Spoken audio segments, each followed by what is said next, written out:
Good morning, good afternoon, and good evening, everybody. This is Bill from CD Gritty Collision Training Institute, protecting the industry and the consumer one car at a time. Today's episode, October 16th, 2024. All right, so a really cool video by someone I really look up to is a pillar of the collision repair industry. I've had the honor of being in her presence, picking her brain, and just impressed with her overall experience in the industry. And I'm proud to call her a friend and a colleague, and really proud that we've shared ideas. I've learned tons from her. She's forgot more than I know. So quick shout out to Kristen. And she put up a really cool video, and I love these. I watch them all the time. As you all know, I'm involved in every side of the industry, and I'm proud of it. I stand for the consumer. I stand for what's right. And there's a lot of confusion, misconceptions on all sides, and a lot of it's because of miseducation. And I like to talk in the perspective of the consumer. I'm a certified technician. I'm a valuation appraiser. I do repairable disputes. I do expert witness cases. You name it. I try hard to really fight for what's right for the consumer and just the overall good. And this video really displays that. And I'm a big fan of whatever Kristen puts out. And I'm just glad to be friends and colleagues. So without further ado, we can do something a little different. We can do these a lot more often on the video reactions. And this one just kind of caught me, and I got locked in early because this is really the biggest thing, in my opinion. She talked about a lot of things and a lot of topics in this video, but I zeroed in really on one because I do have clients that went through it. I have seen it on the shop side and the insurance carrier side in the work that I do. And this really shines a light on a lot of what the confusion is. So if I can do a quick reaction on her video, give different perspectives, kind of reinforce what she's saying. Obviously, I'm going to attach the link to this video in the description. So see it, like, subscribe to City Gritty, where we're giving perspectives that the everyday consumer can use, anything that they may encounter. And even if you're in the industry and you may or may not be misinformed, things like this are important. And to get perspectives on these kind of videos and this kind of content is really important, and just bettering the overall industry on any side. So without further ado, I skipped ahead a little bit, and we're going to cut it short just on her own little snippet of what she discusses. So I'm going to pause periodically, give my thoughts, and then we'll wrap this bad boy up. All right, here we go. So, all right. You heard us talking earlier in the year about shops that were getting these emails from like Wilbur and other places, total loss charges, that they were seeking a subrogation, etc. Now those are starting to trickle in. I told everybody, don't just ignore them. I mean, no, they're not necessarily enforceable, but don't just ignore them. There will be a part 2 to this. And we've now started to see insurers filing against shops for reimbursement of those charges using the court system, not just like a Wilbur or a collection. We told you guys that Wilbur did have attorneys. In this case, this is an insurer using their in-house counsel on one, but typical situation, fees are paid to get a vehicle released. In this case, the insurer had paid for what they believed were going to be repairs, even though the vehicle was a total loss all along. It incurred tear down, storage, etc. You pay the fees to get the vehicle released, and then after that happens, the insurer goes back and looks at the bill and goes, "Oh, we think we were charged too much. We only owed this amount of money." All right, let's stop there for a second. So what she's referring to is vehicle release fees. Very common. So let's say you're the consumer, you get into an accident, it gets towed to a location or driven to a location, it's held there. You want it moved to your shop, the one that you trust, the one that you think will do the best possible repair, the one that fixed your parents and your grandparents and your aunts and your uncles, a trusted repairer. It's called release fees. So likely includes a tow bill, storage fees, any dismantling, if any, at the time. Usually it's connected with some kind of paperwork in some states uh, and municipalities, maybe some regulations there. But what she's saying is just release fees. So it goes under the guise of repair, ends up being a total loss. So let's continue on. And then that's when things were getting sent to Wilbur or any of these collection agencies trying to get the shop to pay them back money. So now those are coming into court situations, right? Where shops are going to have to defend themselves. All right, let's stop there again. So what she means by these collections agencies is they realize the carrier perhaps may realize that they've overpaid. Theoretically, let's just call it what it is. They believe that they overpaid. So they're pursuing litigation against a repair facility for those overpayments. You're seeing it more now, specifically for overcharges. I've been involved with one where I had to write an affidavit, review the paperwork, review the repairs, and determine it was valid. Those items were legitimate. It was in another state that was pursued in let's say, I'm not going to say federal or state. It was a municipality where they pursued the shop for specific charges. So I had to review it. So this is very true. What you'll see a lot in some states is the insurer will believe that the charges are let's just say inflated based on a market and potentially could diminish the settlement on the consumer's total loss vehicle. It's not a specific situation, so I'm not going to get into an opinion on that, but it is reality.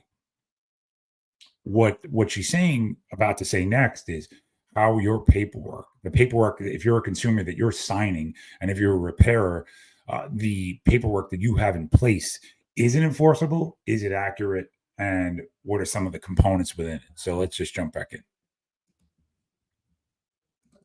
And just a reminder, you cannot operate a collision repair facility in the United States of America anymore with just a direction to pay and an authorization to repair. Some shops have added to their authorization to repair and kind of turned it into a mini contract, but for the most part, authorizations to repair are just non-enforceable contracts, meaning there's no real outline of services. And really, really good point. And I'm going to take that a step further. Since there's no real outline of services, the authorization repair is limited in enforcement. The direction of pay is another one that I want to add that's really not enforceable to my collision industry folks, or any side of the coin that you are. You have to remember that the contract, or let's back up, the policy contract is between the insured and the insurer, the carrier. So if you're a repair facility, you have no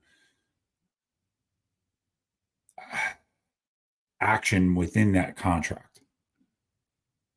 So the contract is with the insured and the carrier. So if, let's say, insurer looks at a vehicle, pays a claim, the claim payment, the duty for the insurer is to the insured. It's not to the repair facility. So I add direction to pay into this conversation. You know, folks, if you go to a shop, they say, you authorize me to collect payment on your behalf. Yeah. But really what it is just an act of convenience to extinguish that claim potentially faster. It's just an instrument. Is it enforceable? No. It really doesn't hold any weight. So if you do say that you have, I have a direction to pay on file.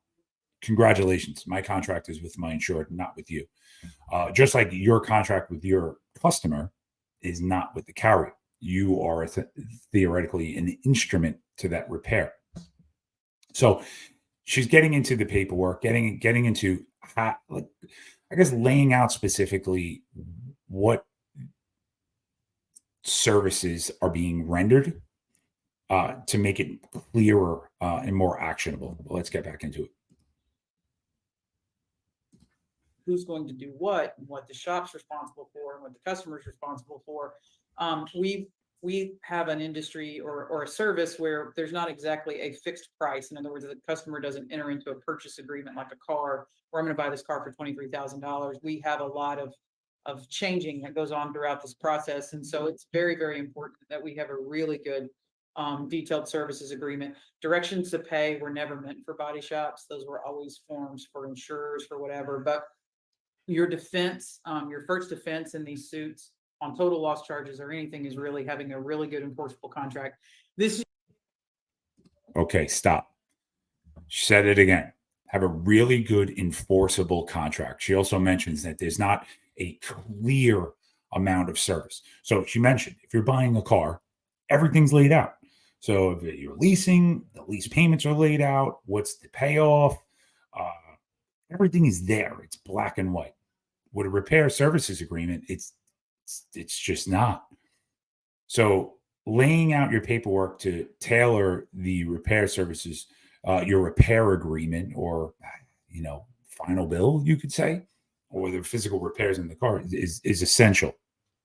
She touches on direction of payment again. It's an instrument for the insurance carrier. Sure, I'm going to make an opinion and say it's an instrument in extinguishing the claim expeditiously. Let's just say it like that. In my experience. But moving on. This is just the one that we have on the website. We do have a legal contracts and forms class. It's taught by attorney Erica Eversman, who is a very well-known and prominent collision repair attorney in our industry. They're her forms, they're her experiences, they're her knowledge. We always recommend that if you get those, then you definitely do still need to go see local legal representation in your market to make sure that that contract becomes compliant with your state. But you can just see in the contract, it very clearly states who's responsible for all fees. And then it really addresses issues with total losses. And then we call that possession, lien, and replevin, where it's very clearly laid out that the customer agrees to pay any and all costs and expenses, including our reasonable attorney fees, that is incurred relating to any action from an insurer. And that language becomes very, very critical. Most insurers are hoping you don't have it. We get this every. Okay. Very good point there. Love it. So let's lay the groundwork here. The customer drops their car off, the vehicle ends up being a total loss. And it's not clear as to what the services that are agreed upon.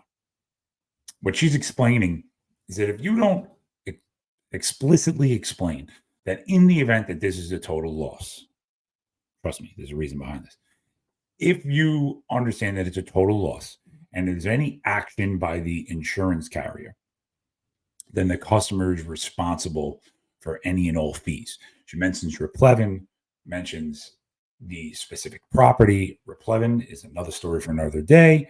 But in case you're wondering, to put it in its simplest form, Kristen's going to kill me for this, but probably, hopefully not.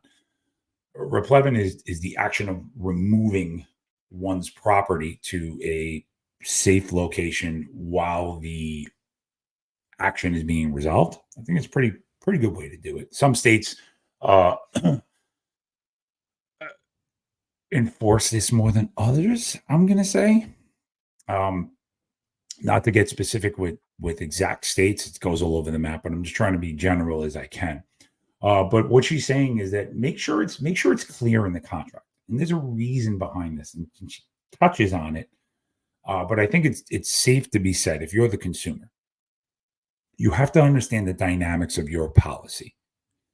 So when your policy is created, it is a contract, and it says, well, if repaired, we will theoretically reimburse you for damages, for the amount of loss, whether it be paid for the actual cash value of your vehicle if the repairs exceed the value, or they're paying you for the repair, which will be displayed within a final bill.